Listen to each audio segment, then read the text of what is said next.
Ladies and gentlemen, we have a very special episode today because I was able to sit down with the godfather of Dynasty Fantasy Football himself, our very own Ryan McDowell, to discuss the productive struggle strategy, how it relates to what you're doing in season, give you guys some motivation, some reconciliation on maybe taking a few lumps now, but in the end, it all be worth it because you could potentially be winning a fantasy championship next year if you did the productive struggle strategy in this past offseason. This is the first video of a couple videos that I was able to pull from Ryan McDowell, so stick around and subscribe to the DLF YouTube channel to gain access to those other videos as well. Without further ado, let's get right into the video. The person that I wanted to bring on to address the productive struggle topic and questions that we have been receiving is probably the best person to talk to about productive struggle, Ryan McDowell, because that is you. You made productive struggle, right? Yeah, that's my thing. Well, sort of. I guess I brought the idea of productive struggle, not even the idea. I brought the term productive struggle to the fantasy football world, to the dynasty world. But I would say it was a strategy before I wrote about it, before I talked about it, and the term productive struggle actually is an education term. I'm also a teacher, so yeah, that's kind of how it all started, I guess. I guess first and foremost, for the people out there that don't know what productive struggle is, can you give a quick summary of productive struggle? Sure. I'll try to keep it quick, at least. So the idea behind productive struggle, first of all, is that you're willing to lose in ideally the first year of a dynasty league. I think productive struggle really works best when you're talking about a brand new startup. We can apply it to other leagues if you're deciding to rebuild. I think some of the same concepts can work, but from the way I first wrote about it, talked about it, it was based on a startup draft and what happened soon after. So, but really the idea is that you build your dynasty team around youth. You acquire future draft picks. You ignore the running back position. You are willing, like I said, to lose in the first year. And all those different pieces that make up productive struggle. And you know, for the record, I first wrote about this and talked about this in 2014. So the NFL has changed, dynasty football has changed. Certainly the running back position has changed over those 7 years. And it was really easy and almost obvious at that point to look at the collection of running backs in 2014 and think we should ignore these guys. These are short-term assets. And in a way, running backs in general still are, but there's so much more talent now than there was at that point. So I think that piece of the strategy has changed. But some of the other key pieces, focusing on building around wide receivers, focusing on building your team around youth, acquiring future draft picks, trading down in a startup draft rather than trading up. Really, those four things have become kind of commonplace in dynasty leagues, and because of that, it's much harder to really do a true productive struggle because everybody, even if they're trying to win now, they're chasing youth. They want a couple of extra first-round picks. They want to move down in drafts, not up. So I feel like it's tough to do right now. You're basically saying I'm rebuilding right out from the get-go, or at least, you're very willing to lose in year one. So we are now 10 weeks into the regular season, and for people that did productive struggle in the off season, these teams could be, 2-8, 1-9, very possible that they're just 0-10. Do you have any advice for them? How do you reconcile basically just being willing to lose? Because that's not the name of the game. That's not what we're programmed to do, but that is what this strategy is saying, is you need to lose in year one to then reap the benefits potentially down the road. Yeah, and that's a tough pill for a lot of dynasty players to swallow. And I've had plenty of people, including a lot of people I respect, say, I'm not willing to lose on purpose. Basically, I'm not willing to tank, and tanking is really what it was referred to prior to that productive struggle term being introduced into the community. Mm-hmm. And even though that's what I was doing prior to writing that article and really kind of going full speed with that strategy, I never liked the term tank because, it has connotations to losing on purpose. And that's not what productive struggle is. You're still submitting your best lineup every week. You're not doing anything, in my opinion, that hurts other teams in the league.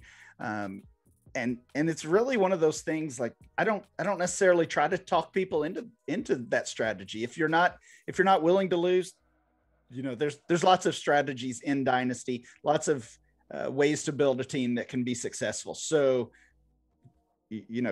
good on you, and go, go and use the strategy you're willing to, or you're interested in. But if you are willing to lose, then I think this really works and works well. And an ideal productive struggle is last place in year one and a title in year two. And I've been able to do that exact thing a few times. There are a lot of things that productive struggle teams need to be doing in season besides just losing every single week. And that includes, trading, waivers, all that extra stuff. So outside of just setting your lineups and just, waiting for the season to end and finishing with the 101 and the 102, what else are you doing in season to help set yourself up in year two and beyond? Yeah, and what you're talking about there, as far as the draft picks, that's really the prime reason that you're willing to take your lumps in year one, because you're adding, hopefully, the 101 in the upcoming season's rookie draft to your team. And we've got almost 10 years of ADP data at DLF now, and consistently that data has shown us that the top rookie incoming is going to be, at worst, a second round player, a second round asset in Dynasty startup. So, even if you didn't make any moves, if you just focused in the startup on acquiring young players at each draft spot, now after one season, you're adding a second round startup value to your team. And most of the other teams in the league are not going to be able to say that, even if they, especially, I guess, if they had that successful first season. So that's really the allure of losing.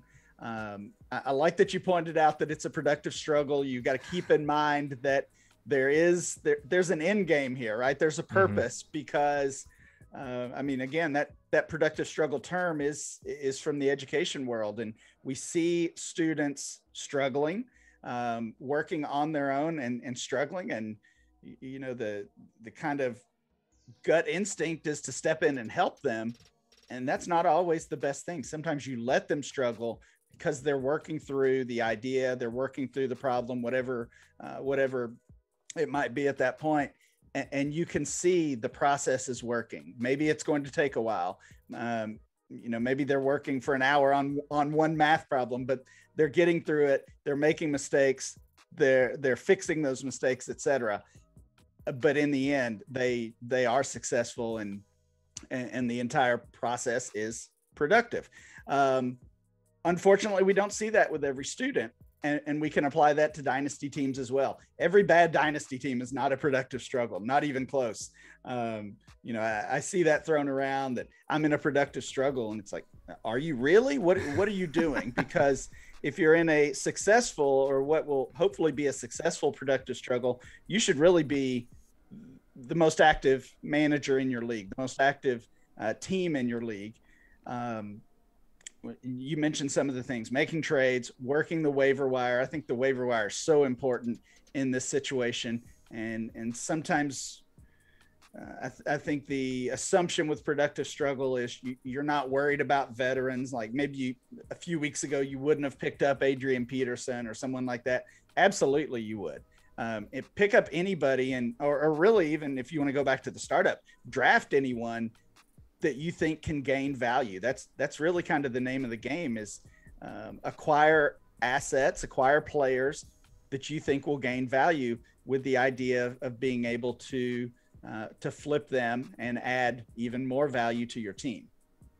So absolutely, waiver wire super important. Trading obviously important as well, as it is in every league and with any strategy. I think specifically in productive struggle, you want to focus on those buy low opportunities.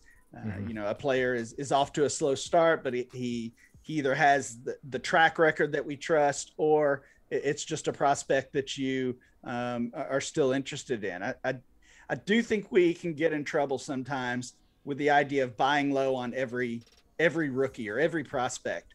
You know, if you're buying low on Trey Sermon right now, I don't think that's going to work. You know, maybe I'm wrong. We can look back on this in a while, and maybe that's a bad call. But just because it's a rookie off to a slow start doesn't mean you should be buying low on that player. So the final thing that I have for you, Ryan, on this productive struggle topic is we talked a little bit about trades. We talked about, you know, moving players with a shelf life.